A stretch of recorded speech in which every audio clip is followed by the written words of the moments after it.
अस्सलाम वालेकुम। आज हम 15 से 20 स्टॉक्स को मैं डिस्कस करूंगा और वो स्टॉक्स डिस्कस करूंगा जो कि हमारे अलर्ट कैंडल जिनकी बनी है पिछले 5 से 6 दिनों में, ठीक है, ताकि आपको मार्केट का अंदाजा हो सके कि मार्केट का रुख क्या है और मार्केट की चाल क्या है और मार्केट क्या करना चाह रही है। ठीक है, तो सिर्फ इंडेक्स देखकर जो है कई दफा आप लोग डी ट्रैक हो जाते हैं। इंडेक्स नहीं देखना, आपने स्टॉक्स की परफॉर्मेंस देखनी है कि स्टॉक की क्या परफॉर्मेंस चल रही है। 2-4 आइटम्स को इधर उधर करके मार्केट आपको प्लस माइनस दिखा देते हैं, तो आपका सारा का सारा मसला जो है ना वो बिगड़ जाता है। माइंड गेम है सारी बेसिकली, ठीक है। अच्छा, सबसे पहले मैं WTL को डिस्कस करता हूं। मैंने 20 से 25 मिनट की वीडियो बनाई थी, स्क्रीन रिकॉर्डिंग नहीं हो सकी थी किसी वजह से दोबारा रिकॉर्ड कर रहा हूं। बड़े जज्बाती अंदाज में मैंने बनाई थी, मुझे बड़ा अफसोस है कि मेरी वीडियो जो है वो नहीं उसको मैं अपलोड कर सका। मैं दोबारा उसको रिकॉर्ड कर रहा हूं। WTL जो है हमारा 18 तारीख को हमारी अलर्ट कैंडल बनी थी, 19 तारीख को ₹2.15 हाई क्रॉस नहीं हुआ था, जिसकी वजह से अच्छा साथ साथ मैं आपको आप इसके अंदर थोड़ी सी एजुकेशन देने की कोशिश करूंगा कि बेचना कैसे है, खरीदना कैसे है, ये सारी चीजें मैं इसके अंदर बताने की कोशिश करूंगा। तो आपने बड़े गौर से देखना है ताकि आपके सवालों का जवाब भी इसके अंदर आपको मिलना शुरू हो जाएगा। WTL ₹2.15 में हमारी 18 तारीख को अलर्ट कैंडल बनी थी, 19 तारीख को ₹2.15 क्रॉस नहीं हुआ था, हमारी बाइंग इसके अंदर ट्रिगर नहीं हुई थी। WTL की बात कर रहा हूं, ठीक है। अब जब दोबारा हमारी मंदी में नहीं गया बहुत ज्यादा, ये मैं आपको बता दूं, WTL बहुत ज्यादा मंदी में नहीं गया, दोबारा अलर्ट कैंडल बनेगी, हम दोबारा एंटर होंगे। और मैं आपको वीडियो के स्टार्ट में बता दूं कि अगर एक दफा किसी स्टॉक की अलर्ट कैंडल बन जाती है और आप ट्रेलिंग स्टॉप लॉस के जरिए या स्टॉप लॉस के जरिए आपका जो वो बिक जाता है स्टॉक, दोबारा जब वो अलर्ट कैंडल बनाएगा ज्यादा स्ट्रॉन्ग उसकी अलर्ट कैंडल होगी, ज्यादा अच्छे चांसेस होंगे कि स्टॉक ने बढ़ना ही बढ़ना है। काम समझ रहे बात? तो फर्स्ट टाइम जब अलर्ट कैंडल बनती है किसी स्टॉक की तो वो रिस्की होता है, बट सेकंड टाइम इतना रिस्की नहीं होता। उसके बाद हम GCIL की बात करता हूं जी। मैं GCIL की हमारी अलर्ट कैंडल बनी थी 18 तारीख को, 19 तारीख को हमारी बाइंग ट्रिगर हो गई थी। ये नोट कर लें, ये देख रहे हैं बिल्कुल। और मैं आपको बता रहा हूं कि आप अगर मोबाइल पे देख रहे हैं, मोबाइल को आप इस तरह उसको जूम करेंगे, सारे चार्ट्स आपको नजर आएंगे। GCIL 3550 में हमारी एंट्री बनी थी, बाइंग ट्रिगर हो गई थी और 39.87 तक हाई गया उसका, ठीक है। ये 39.87 हाई लगा, 13% इसके अंदर इजाफा देखा गया अपनी बाइंग के, हमारी बाइंग के रेट से। अगर 13%, 12%, 13% कोई स्टॉक बढ़ जाता है तो आप 6% प्लस पे 6% प्रॉफिट तो निकलेंगे ना, उसको लॉस तो नहीं जाने देंगे। अगर कोई स्टॉक 6% बढ़ जाता है तो पार वैल्यू पे तो बेचेंगे ना उसको par value, no profit no loss पे सेल करेंगे, कम से कम लॉस में नहीं जाने देना। अब जैसे 3550 में इसकी एंट्री बनी थी GCIL की, अब ₹35.1 आज करंट क्लोज हुआ है, ये तो अब लॉस में चला गया। तो 12%, 13% किसी स्टॉक में प्रॉफिट हो रहा है तो आपने 6% प्रॉफिट पे निकल जाना है। आगे भी तरीका बताऊंगा और क्या तरीके हैं सेलिंग के। इसके बाद नेशनल रिफाइनरी है जी। नेशनल रिफाइनरी 412, ये बात समझने वाली है, सुनने वाली है। ₹412.68 में 18 तारीख को अलर्ट कैंडल बनी थी। देखा करें, चार्ट खोले पता चल जाएगा आपको। ₹412.68 में अलर्ट कैंडल बनी थी। अलर्ट कैंडल के बारे में नहीं पता, मेरी टेक्निकल बातें समझ में नहीं आती, इसी वीडियो के नीचे जाएंगे, डिस्क्रिप्शन में 4 वीडियोस होंगी TKT की, वो देख लें, सारी जिंदगी का मसला हल हो जाएगा आपका। नेशनल रिफाइनरी ₹412.68 क्रॉस होगा तो आपने बाइंग करनी थी। खुला ही ₹427.74, 17-18 रुपए प्लस। 2 मिनट वेट करें, बाइंग करें। बाइंग की ₹453.95 हाई लगा, 6% प्लस हुआ, 6%। मैक्सिमम जो उसका हाई लगा है वो आपकी बाइंग से 6% ऊपर गया है जी। जो बाइंग ट्रिगर हुई है, अलर्ट कैंडल से नहीं, बाइंग जो ट्रिगर हुई है 6% ऊपर गया है। तो अब जब 6% एक स्टॉक ऊपर चला जाता है तो आपने नो प्रॉफिट नो लॉस पे उसको निकालना होता है, उसको लॉस पे थोड़ी जाना। 6% बहुत होता है भाई प्रॉफिट। नहीं बुक किया हमने, इसलिए बुक नहीं किया कि हम उसको आगे मजीद देख रहे हैं कि हमारा प्रॉफिट बढ़ेगा। नहीं आपने बुक किया किसी वजह से, नो प्रॉफिट नो लॉस पे निकल जाए, खत्म करें बात। अभी वो 40 रुपए नीचे है नेशनल रिफाइनरी हमारी बाइंग से। दोबारा मौका मिलेगा, दोबारा अलर्ट कैंडल बनेगी, दोबारा बाई करेंगे। फिर मैं बता रहा हूं, जब दोबारा अलर्ट कैंडल बनी तो ये फिर परफॉर्म करेगा इंशाल्लाह। इसके बाद है PTC। पीटीसी 38.85 में हमारी 19 तारीख को अलर्ट कैंडल बनी थी, 20 तारीख को बाइंग ट्रिगर हुई, 41.70 तक हाई गया, 7% बढ़ा हमारी बाइंग प्राइस से, 7%। तो अभी 39.58 चल रहा है। तो अगर ये 38.85 पे आपकी जो बाइंग प्राइस है उस पर आएगा, हम इसको निकाल देंगे, बढ़ेगा तो बढ़ने देंगे इसको, ठीक है ना। 12% बढ़ जाता है तो हम 6% प्लस पे निकाल देंगे, 15% बढ़ जाता है तो हम 6, 7, 8% पे हम अपने प्रॉफिट पे निकाल लेंगे। तो ये एक तरीकाकार है stop loss, trailing stop loss आपने कैसे करना है। नहीं समझ में आ रही, कमेंट सेक्शन में कमेंट करें। कमेंट करने से एक तो ये है कि आप अच्छा कमेंट होगा, टेक्निकल कमेंट होगा, मैं उसको डिस्कस करूंगा, लोगों की एजुकेशन का भी सबब बनेगा और इस वीडियो की रीच भी बढ़ेगी, ठीक है। लॉट केमिकल 30 रुपए 2 पैसे में 19 तारीख में 30 रुपए 2 पैसे में इसकी अलर्ट कैंडल बनी थी लॉट केमिकल की, और हमारी बाइंग ट्रिगर नहीं हुई थी किसी वजह से। किस वजह से? कि अगले दिन उसका हाई क्रॉस नहीं हुआ था, हमने बाइंग, आज वो 26 रुपए 97 पैसे चल रहे हैं, बाइंग ट्रिगर नहीं हुई हमारी, 26 रुपए 97 पैसे हो गए। अब जब दोबारा अलर्ट कैंडल बनेगी हम उसको बाइंग करेंगे। इसके अलावा कल की वीडियो में मैंने आपको बताया था कि सितारा पेरोक्साइड क्यों हमसे मिस हुआ, हमारी वॉच लिस्ट में नहीं था। वॉच लिस्ट में होता ओवरलुक नहीं होना था, वॉच लिस्ट बनानी है भाई। ये भी स्टॉक मैं जो निकालता हूं वो वॉच लिस्ट की वजह से निकालता हूं, जो स्टॉक मेरी वॉच लिस्ट में नहीं होते वो ओवरलुक हो जाते हैं। इसके बाद पीपीएल की हमारी 19 तारीख को अलर्ट कैंडल बनी हुई है, अभी तक इसकी बाइंग चल रही है, 4.39% प्लस गया है मैक्सिमम, बस। अभी 203 रुपए 45 पैसे में इसकी अलर्ट कैंडल बनी थी, 212 रुपए 40 पैसे तक गया है, 210 रुपए 52 पैसे इसका आज क्लोजिंग रेट है जी। इसके बाद है जीजीएल। जीजीएल को अब देखें तो 28 रुपए 6 पैसे में 20 तारीख को अलर्ट कैंडल बनी थी, 21 तारीख को हमारी बाइंग ट्रिगर हुई, आज 25 रुपए 91 पैसे चल रहा है। स्टॉप लॉस हिट हो चुका है, हमारी बाइंग से 2% तक ऊपर गया, बस 6% पे हमारा या 7% पे स्टॉप लॉस हमारा हिट हो गया। यहां पर मैं आपको बता दूं, कम से कम 3% स्टॉप, कोई स्टॉक बढ़ जाए 3%, तो अपने स्टॉप लॉस को अपने हिलाना है।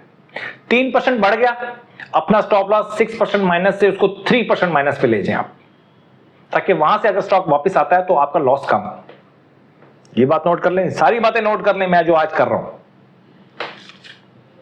मैपल लीफ सीमेंट 20 तारीख को अलर्ट कैंडल बनी थी। अच्छा, इसके अलावा डबल जीएल, अच्छा जी, maple leaf cement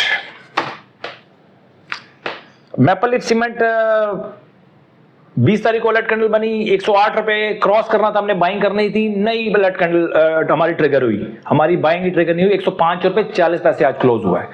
alert candle बनेगी दोबारा, अब हम क्यों, अच्छा अब बनेगी तो क्यों इंटर होंगे, इसलिए कि आरएसआई इसका 53 रुपए 80 पैसे मिनिमम लो लगा है, 53.80 आरएसआई लो लगा है, तो 55 तोड़ता है आरएसआई, तो फिर हम डेली टाइम फ्रेम पे दोबारा 60 क्रॉस करते हैं तो हम बाइंग करते हैं। इसके अलावा मैं एक कमेंट सेक्शन से क्वेश्चंस उठाऊंगा, इंशाल्लाह मंडे को उसकी वीडियो आएगी। ज्यादा से ज्यादा कमेंट करें, अच्छे कमेंट करें, मैं ज्यादा से ज्यादा वीडियो बनाना चाहता हूं, बट कमेंट जो है ना टेक्निकल क्वेश्चंस नहीं आते। टेक्निकल क्वेश्चंस आए लोगों की फलाह बहबूद के लिए हो कुछ चीज, तो मैं वो बयान करूं। इसके अलावा मैं आपको बता दूं, मैं जितने स्टॉक्स में डिस्कस कर रहा हूं ना, आप लोगों को इसमें इंटरेस्ट नहीं होगा। क्यों नहीं होगा? आपको उन स्टॉक्स में इंटरेस्ट होता है भाई जो 30% डाउन है, 20% डाउन है, 40% डाउन है, 60% डाउन है, 70% डाउन है। आपको उन स्टॉक्स में डिस्कशन, आपको उन स्टॉक्स को डिस्कस करना है। उन स्टॉक्स में रखा क्या है डिस्कस करने के लिए? मुझे पता है कि मेरी वीडियो पे व्यूज नहीं आएंगे, इसलिए कि लोग जो देखना चाहते हैं मैं वो नहीं दिखाता। भाई मैं वो दिखाना चाहता हूं जो आपके लिए बेहतर है।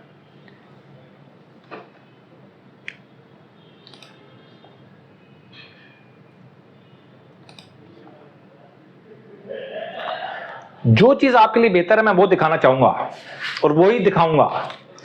चैनल चलता है भाई, ना चले ना चले। क्यों? कि ये मैं जो काम कर रहा हूं ना, इसका मुझे पता है कि मुझे आगे जाके भी हिसाब किताब देना है। तो आगे जाके जब हिसाब किताब देना है तो वही काम करना है जो मेरे लिए भी बेहतर हो और आपके लिए भी बेहतर हो। विन विन सिचुएशन पे काम करना है सर। ऐसा नहीं होना कि मैं आप लोगों को खुश करता रहूं और अपनी आखिरत खराब करूं, ये मैं काम नहीं कर सकता। आप चाहते रहें, मैं अपने हिसाब से जो आपके लिए मुझे बेहतर लगेगा, अल्लाह ऐसा करे कि मेरे दिमाग में वही चीज डाले जो आपके लिए बेहतर हो, वही चीज मैं आपके सामने लेकर आऊंगा जो आपके लिए बेहतर हो। जो आपके लिए बेहतर नहीं होगा लेकिन आप समझते हैं उनको डिस्कस करना चाहिए, मैं नहीं करूंगा डिस्कस। टाइम का भी मसला होता है ना, डिस्कस तो मैं कर लूं, उसमें निकालना क्या उसको डिस्कशन में, लेकिन फायदा नहीं होगा। GCIL की बात करें भाई तो 35.50 में हमारी एंट्री ट्रिगर हुई थी, 35 रुपए 1 पैसे चल रहा है, 49 पैसे डाउन है, बट 12% हमारी बाइंग प्राइस से ऊपर हाई लगा है इसका, तो हमें 6% पे निकल जाना है। अगर ये अभी तक स्टॉक पड़ा है इसका मतलब आप ट्रेलिंग स्टॉप लॉस नहीं कर रहे। हमने जब एक चीज अच्छा हमारा प्रॉफिट हो गया है तो हमें अपने स्टॉक को लॉस में नहीं जाने देना, कुछ भी हो जाए। ये भी आपको समझ में आ गई। इसके बाद है GGL। अच्छा, GCIL की बात करूं तो GCIL भी काबू में आ गया जी। अब दोबारा जब अलर्ट कैंडल बनेगी, अभी आया तो नहीं है काबू में, 55 तोड़ गया, तो अब GCIL की जब अलर्ट कैंडल बनेगी हमें एंट्री लेनी पड़ेगी। अब हम बात करते हैं GGL की। 25 तारीख को अलर्ट कैंडल बनी थी और 28 रुपए 6 पैसे में स्टॉप लॉस हिट हो गया। सिर्फ 2 स्टॉक्स का स्टॉप लॉस हिट हुआ है, सिर्फ 2 स्टॉक्स का, और 2 स्टॉक्स तकरीबन हमारे 6% पे हमारे प्रॉफिट भी बुक हो जाना चाहिए। तो पार पे चल रहा है सारा, मैं आपको बता दूं, जमा तकसीम करके बचा कुछ नहीं है इस पूरे सिनेरियो में। GGL स्टॉप लॉस हिट हो गया जी। हम नेटवर्क एक दिन बढ़ा, 16 रुपए 49 पैसे में हमारी बाइंग ट्रिगर हुई, 16.56 प्राइस चल रही है अभी, करंट 17.7 तक गया था, 3% इजाफा देखा गया हमारी प्राइस से ऊपर, जहां पे हमने बाइंग हमारी ट्रिगर हुई थी 3% ऊपर गया। इसका मतलब है आपने अपना स्टॉप लॉस अगर 7% पे नीचे रखा हुआ है या 6% पे रखा हुआ है तो उसको 3% मूव कर लेंगे ऊपर की तरफ, यानी कि 6% में रखा हुआ है तो अब हम -3% पे निकलेंगे हम नेटवर्क में, अगर ये हमारा हाई इंप्रूव नहीं होता। अगर हमारा हाई इंप्रूव हो जाता है 5% 6% तक चला जाता है तो फिर हम नीचे अपना स्टॉप लॉस को भी मूव करेंगे। फिर है जी NCPL में हमारी बाइंग ट्रिगर हुई थी 26 तारीख को, 26 को हमारी अलर्ट कैंडल बनी थी, 27 को हमारी बाइंग ट्रिगर हुई, 27 रुपए 70 पैसे हाई रेट लगा है और 27.49 क्लोज हुआ है, तकरीबन वही है, 1-2% ऊपर है। तो अभी इसके अंदर गेम ऑन है, अभी इसके अंदर कुछ भी निकला कुछ नहीं है। फिर उसके बाद HBL है जी। HBL 305 रुपए में हमारी बाइंग ट्रिगर हुई थी 27 तारीख को, 317 तक ऊपर गया है, 3.9% तक ऊपर गया, 3.9%। तो आप इसका जो, अगर आपने इसको बाइंग किया होता तो आपने इसका स्टॉप लॉस मूव करके 6% से तकरीबन आपने 3% या 2% या 2.5% स्टॉप लॉस इसका आपने माइनस में अब आपने खड़ा करना है, जब तक कि ये 5-6% बढ़ नहीं जाता। 5-6% बढ़ जाता है तो फिर आपने एट पार निकल जाना है या नो प्रॉफिट नो लॉस पे निकल जाना है। इसके बाद सेंचुरी पेपर था। सेंचुरी पेपर मैंने आपको कहा था कि हम इसको आवरली टाइम फ्रेम पे बाय करेंगे, इसलिए क्यों करेंगे कि 60 की RSI तो उसने कल क्रॉस की, बट नीचे 55 से नीचे नहीं गई इसकी RSI, ऊपर से नीचे आ रहा था तो 55 से नीचे नहीं गया, तो हमने डेली टाइम फ्रेम को कंसीडर नहीं करना, हमने इसको आवरली टाइम फ्रेम के ऊपर हमने बाइंग करना है। आवरली टाइम फ्रेम पे इसकी बाइंग ट्रिगर नहीं हुई आज। फिर वाफे की बात करें, 200 रुपए में कल इसकी बनी थी अलर्ट कैंडल, वाफे की 200 रुपए की अलर्ट कैंडल बनी थी, आज इसमें हमारी बाइंग ट्रिगर हो गई और 199.58 क्लोज हुआ है, तकरीबन वहीं पर, तकरीबन जहां पे लिया है। तो अभी इसके अंदर गेम ऑन हुई है, देखते हैं कि ये इसके अंदर स्टॉप लॉस हिट होता है या आप इसमें प्रॉफिट उठा सकते हैं।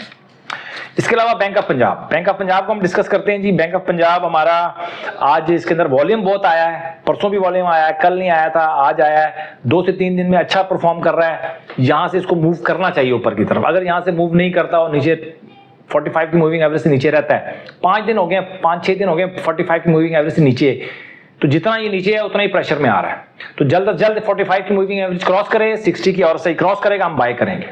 अभी फिलहाल मंदी में नहीं गया, बैंक ऑफ पंजाब मंदी में नहीं गया, बट खतरे में है, खतरा मंडला रहा है जी। और अगर ये इसकी टिकट ही नहीं बनती 2 से 3 दिन में, फिर प्रॉब्लम बन सकती है। जितना ज्यादा ये 45 की मूविंग एवरेज से नीचे रहेगा उतना ज्यादा ये खतरा बनता चला जाएगा। नेशनल बैंक की बात करें तो नेशनल बैंक का भी सेम वो बैंक ऑफ पंजाब वाला केस है कि बिल्कुल 45 की मूविंग एवरेज से ऊपर है। नेशनल बैंक बेहतर परफॉर्म कर रहा है बैंक ऑफ पंजाब से, ये ध्यान में रखिएगा। नेशनल बैंक ज्यादा अच्छा परफॉर्म कर रहा है बैंक ऑफ पंजाब से। देखते हैं कि कौन अब इसके अंदर जीता है। इसके अलावा देखें यूबीएल है, अलाइड बैंक है, अस्करी बैंक है, ये पिछले परफॉर्मर थे पिछले 5-6 महीने के। अब ये जब भी इनमें बनेगी अलर्ट कैंडल बनेगी हमने बाइंग करनी है। अपना बहुत ख्याल रखें, अपनी इन्वेस्टमेंट का ख्याल रखें। और कुछ जज्बाती बातें मैंने कर दी हैं तो अगर आपको दिल को लगी हैं, बुरी लगी हैं तो थोड़ा सा गौर कर लें कि मैं जितनी बातें करने की कोशिश कर रहा हूं वो आप लोगों की भले की बात कर रहा हूं अपने हिसाब से। अपना बहुत ख्याल रखें, अपनी इन्वेस्टमेंट का ख्याल रखें। Thank you very much.